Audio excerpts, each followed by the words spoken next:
નમસ્કાર. આજે આપણે એક એવા વિષય પર વાત કરવાના છીએ જે આપણા સૌના જીવન અને આખા રાષ્ટ્રના ભવિષ્યને ઘડે છે. અને એ વિષય છે શિક્ષક. તેઓ માત્ર જ્ઞાન જ નથી આપતા, પણ એક મજબૂત રાષ્ટ્રનો પાયો પણ નાખે છે. આપણી સંસ્કૃતિમાં શિક્ષકનું સ્થાન કેટલું ઊંચું છે એનો અંદાજો તો આ એક શ્લોક પરથી જ આવી જાય છે. અહીં શિક્ષકની સરખામણી સીધી બ્રહ્મા, વિષ્ણુ અને મહેશ સાથે કરવામાં આવી છે. મતલબ કે સર્જનહાર, પાલનહાર અને માર્ગદર્શક.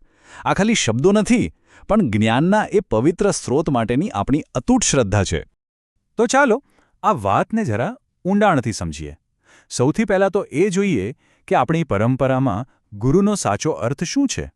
આપણો પહેલો વિભાગ છે ગુરુ, જ્ઞાનનો દિવ્ય સ્ત્રોત. જો આપણે વિચારીએ તો ગુરુ શબ્દનો અર્થ ખાલી કોઈ ભણાવનાર વ્યક્તિ નથી થતો. ના, એનાથી ઘણો વધારે છે.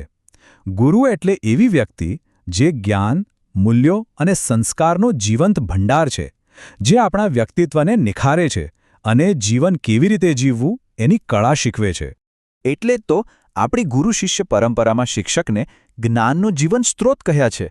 કારણ કે તેઓ ખાલી પુસ્તકોમાંથી માહિતી નથી આપતા, પણ પોતાના અનુભવ અને મૂલ્યોથી શિષ્યનું સાચું ઘડતર કરે છે.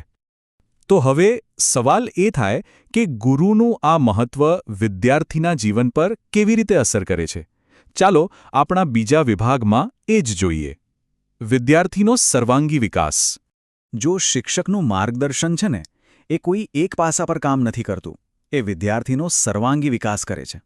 એટલે કે એમના માર્ગદર્શનથી વિદ્યાર્થી બૌદ્ધિક રીતે તો સક્ષમ બને જ છે, સાથે સાથે એમનામાં સામાજિક કુશળતા પણ આવે છે, ભાવનાત્મક રીતે મજબૂત બને છે અને એમનામાં આધ્યાત્મિક જાગૃતિ પણ કેળવાય છે. પણ શિક્ષકની ભૂમિકા શું ખાલી ક્લાસરૂમ સુધી જ સીમિત હોય છે? બિલકુલ નહીં. તેઓ તો આખી શિક્ષણ પ્રણાલીના એક મુખ્ય સંવાહક છે. ચાલો આને જરા મોટા પરિપ્રેક્ષ્યમાં જોઈએ. અને આ વાત બહુ જ રસપ્રદ છે કે શિક્ષણના અલગ અલગ તબક્કે શિક્ષણની ભૂમિકા પણ બદલાતી રહે છે.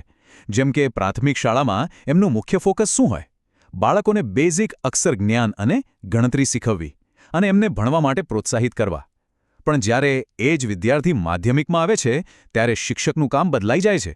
હવે એમનું ધ્યાન વિદ્યાર્થીમાં તર્કશક્તિ, વૈજ્ઞાનિક દૃષ્ટિકોણ અને એક જવાબદાર નાગરિક બનવાના ગુણો વિકસાવવા પર હોય છે. ખાસ કરીને જો આપણે પ્રાથમિક શિક્ષણની વાત કરીએ તો એ તો આખી ઇમારતનો પાયો છે. અને અહીં શિક્ષકની ભૂમિકા ખૂબ જ નાજુક અને મહત્વની બની જાય છે.